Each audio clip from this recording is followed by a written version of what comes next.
Banyak keinginan cita-cita dunia kita, silakan. Tapi terwujud tak terwujud, tetap bersujud. Terwujud tak terwujud, tetap bersujud. Dapatkan Allah. Yang penting ada Allah, Pak. Kalah menang itu biasa, Pak. Kaya miskin itu biasa, sama aja. Kekayaan bukan kemuliaan, kemiskinan bukan kehinaan. Kemenangan bukan kemuliaan, kekalahan bukan kehinaan, bukan. Ujian semua, Pak. Tangis, tawa, itu anugerah dari Allah.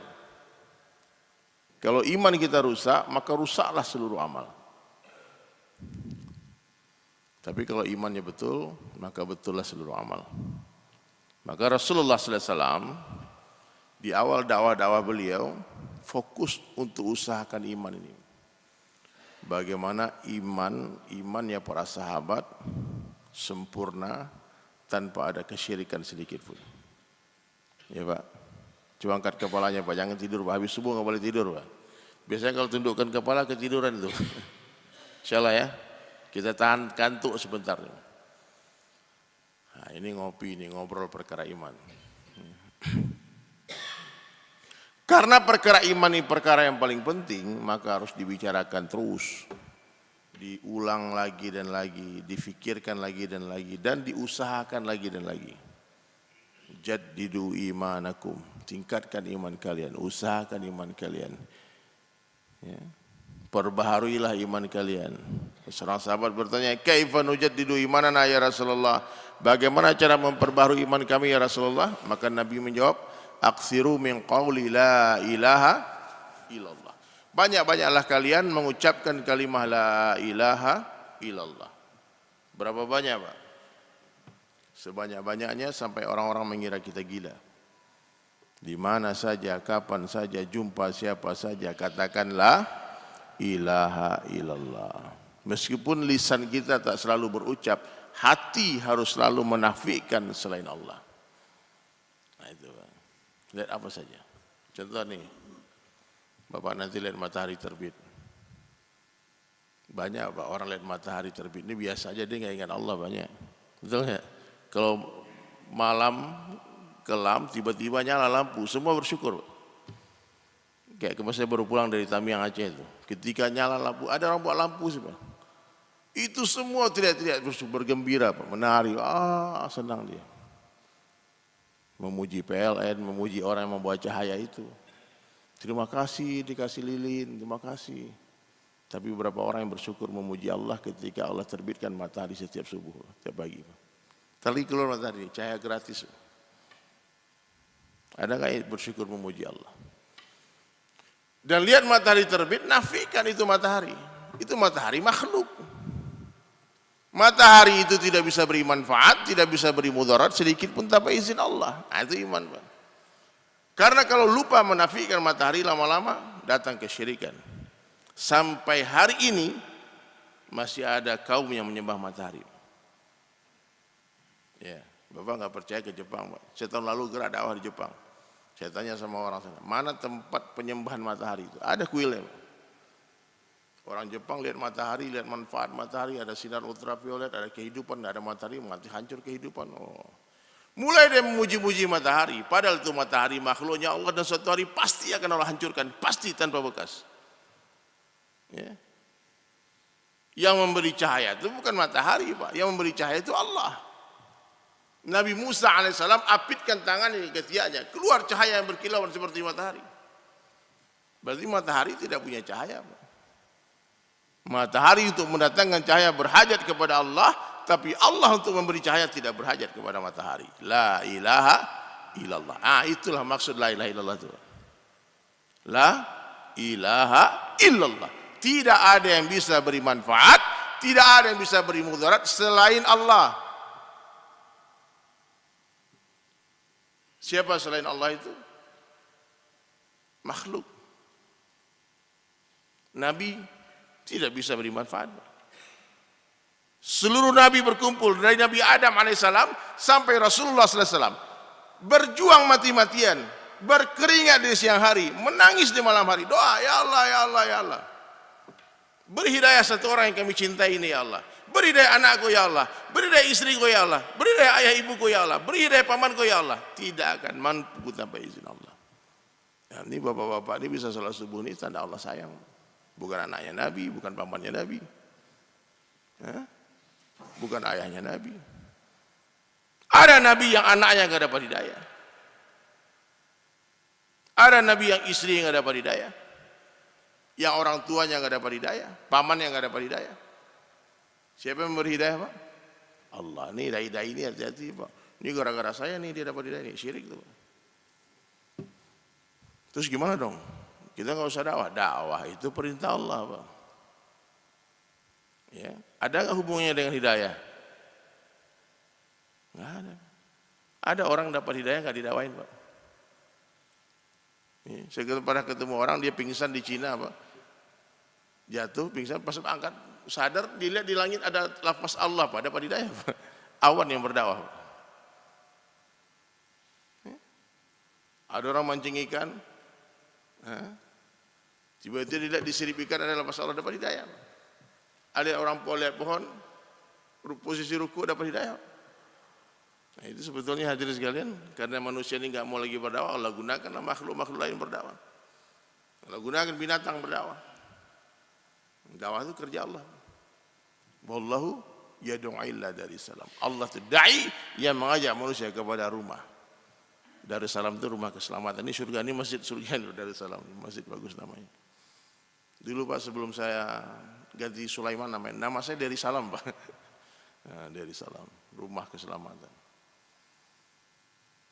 Nah, jadi gitu, Pak. Lihat matahari, nafikan matahari, lihat bulan, nafikan bulan, lihat bintang, nafikan bintang, lihat gunung, nafikan gunung. Katakanlah kecuali kepada Allah. Nah, itu iman. Coba naik mobil nih, mobilnya udah bagus nih, tiba-tiba lewat mobil lebih mewah lagi, terbesit di hati, ini kalau aku naik mobil nih ganteng aku nih, kalau aku naik mobil nih, gagah ini, pasti satu kota wisata tuh hormat sama aku. Katakan tidak, itu mobil tidak bisa memuliakan aku, yang memuliakan aku adalah Allah. La ilaha illallah. Allah mampu memuliakan aku dengan mobil itu atau tanpa mobil itu. Dahsyat enggak kalimat ini, Pak? Ini kalimat la ilaha illallah ini lebih berat daripada 7 lapis langit dan 7 lapis bumi, Pak. Bagaimana kalau kalimat itu ada di hati umat Islam? Ya. Ada satu orang ada di India itu nama kampung namanya Mewat, Pak. Kampung ini sampai hari ini terjaga dari fitnah teknologi, Pak, Masya Allah. Satu hari orang Mewat ini berjalanlah ke New Delhi. Saya dengar cerita ini. Sampai di New Delhi, dilihatlah orang main bola. Di kampung dia tidak ada lapangan bola. Dia nonton di pinggir lapangan bola itu. Apalah salahnya bola ini? Kenapa semua orang tendang bola ini? Coba ya, 22 orang berebut menendang bola, Pak. Berebut. Kalau dia dapat, dia tendang sekuat tenaganya. Dia sundul. Sedang berpikir, tiba-tiba bola tadi terbang ke arah dia. Diangkat, ditangkap, dia gak bagi ke orang yang main bola itu. Dia bela-bela itu bola. Dia pikir apalah salahmu? Kenapa orang benci kali sama kamu? Semua orang menendang bola ini. Dapatlah dia hikmah, Pak. Oh, ini masalahnya, kamu terlalu ringan rupanya. Coba kalau bola tadi beratnya 100 kilo, Pak. Ada yang berani tendang. Ada yang berani sundul, pecah kepalamu. Umat Islam hari ini seperti bola yang ringan itu tanpa la ilaha illallah. Dulu nggak bisa, Pak. Satu orang sahabat namanya Rabi' bin Amir, Pak. Baju pun tak punya. Ya, dia bertelanjang dada, diputus oleh Sa'ad bin Abi Waqqas untuk silaturahmi ke Raja Rustum, Pak. Raja yang paling berkuasa di waktu itu. Raja Persia apa Kisra ya? Persia. Dia datang. Ditanya siapa yang siap datang ke Raja Rustum.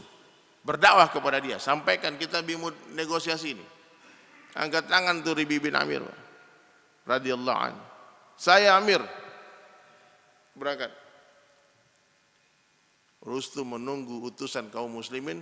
Dia pikir jenderal besar yang datang. 100.000 tentara di sebelah kanan. 100.000 tentara di sebelah kiri. Kalau sekarang karpet merah. Ternyata yang datang seorang sahabat Nabi dengan keledai yang kurus, ya, dengan tombak yang sudah berkarat.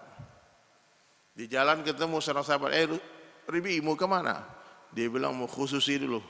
Dia mau dakwah dulu ke Rustum nih, ke Raja Kafir. Kenapa nggak pakai baju? Dia bilang saya nggak ada baju. Nih, aku baru beli kain untuk pelana kudaku, kau pakailah baju. Dia bolongin tengahnya, Pak, ditaruh di dalam, diikat pakai tali. Lalu dia sujud syukur, ya Allah, maha suci Engkau yang telah memberi aku pakaian tanpa bersusah payah. Tapi seorang sahabat yang miskin seperti itu mampu menggetarkan tiang-tiang kerajaan Kisra atau Persia. Rustum Persia apa Kisra? Takutan raja. Ya. Itu power sahabat. Orang-orang mendengar nama Sayyidina Umar bin Khattab menyerahkan kerajaannya, merjakan hartanya. Hari ini umat Islam tidak ada wibawa, tidak ada power. Kita banyak seperti buih di tengah lautan. Kenapa? Tidak ada la ilaha illallah di hati. Banyak orang berjuang hari ini, Pak, menafikan Allah. Yakin dengan teknologi, yakin dengan senjata, yakin dengan kekuasaan, yakin dengan ilmunya, bahaya. Apa kata Sayyidina Ali karamallahu wajah? Siapa yang yakin dengan kekuasaan? Ini Pak, maaf Pak, kalau ada nih aktivis-aktivis Pak, kita harus berkuasa. Kalau kita berkuasa, dakwah bisa berjalan. Musuh Allah ini. Ini musuh Allah. Siapa yang bilang? Guru saya bilang gitu. Kenapa musuh Allah? Ini bahaya Pak. Rasulullah tidak menginginkan kekuasaan Pak. Rasulullah menginginkan semua umatnya dapat hidayah. Di Mekah, Nabi itu sudah punya kesempatan jadi raja Pak. Ditawarkan sama Abu Jahal, hai Muhammad, kita berdamai aja, jangan dakwah. Kita damai saja. Satu hari kau sembah Tuhan kami, satu hari kami sembah Tuhan kamu. Aman kan? Main dua kaki nih Abu Jahal. Dia bilang tidak bisa. Tinggalkan dakwah ini, tidak usah kau ajak kami lagi. Udahlah, aku saling menghormati saja. Apa jawaban Rasulullah? Wahai pamanku, seandainya kalian mampu meletakkan matahari di tangan kananku dan rembulan di tangan kiriku, kau berikan aku kesenangan dan kesusahan, aku tak akan tinggalkan kerja ini walaupun sekejap mata. Enggak tinggalkan. Akhirnya di Madinah jadi raja Pak. Apa kata Habib Umar bin Hafiz? Ternyata Rasulullah tidak menginginkan agama yang wujud dari kekuasaan, tapi Nabi menginginkan kekuasaan yang wujud dari amal agama. Beda itu Pak. Dapatkan Allah, dapat segala-galanya. Hilang Allah, hilang segala-galanya.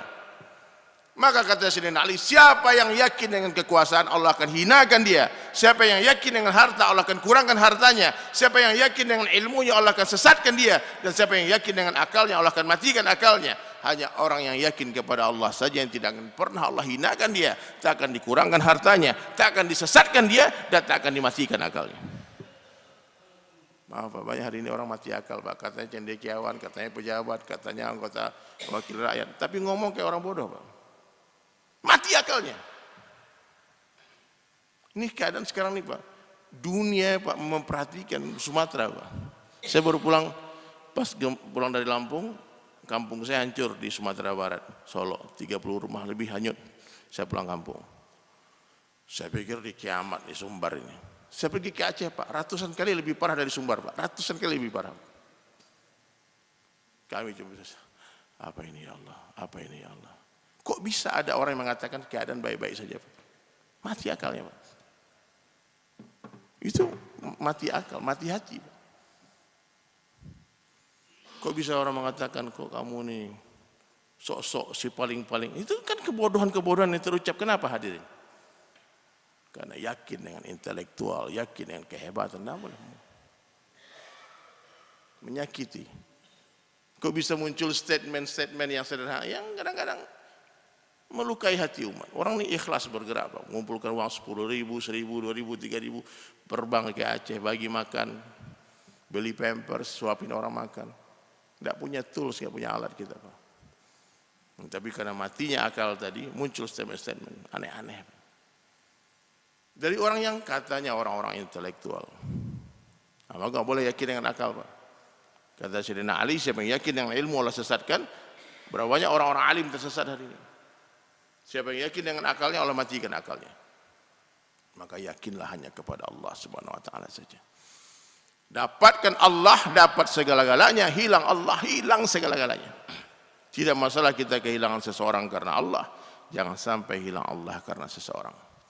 Tidak masalah kita kehilangan pekerjaan karena Allah, jangan sampai hilang Allah karena pekerjaan. Hilang pangkat dan jabatan karena Allah, no problem, jangan sampai hilang Allah karena itu semua. Bapak mau nggak jadi presiden, Pak, gubernur, wali kota, tapi dilaknat sama Allah, mau? Mau jadi orang paling kaya di kota wisata, Pak, tapi masuk neraka? Nah, mau buat apa, Pak? Nah, ini harta dunia ini, Pak, kekuasaan ini, halalnya dihisap, haramnya diazab. Maka orang-orang dulu ketakutan, warak takut dengan dunia.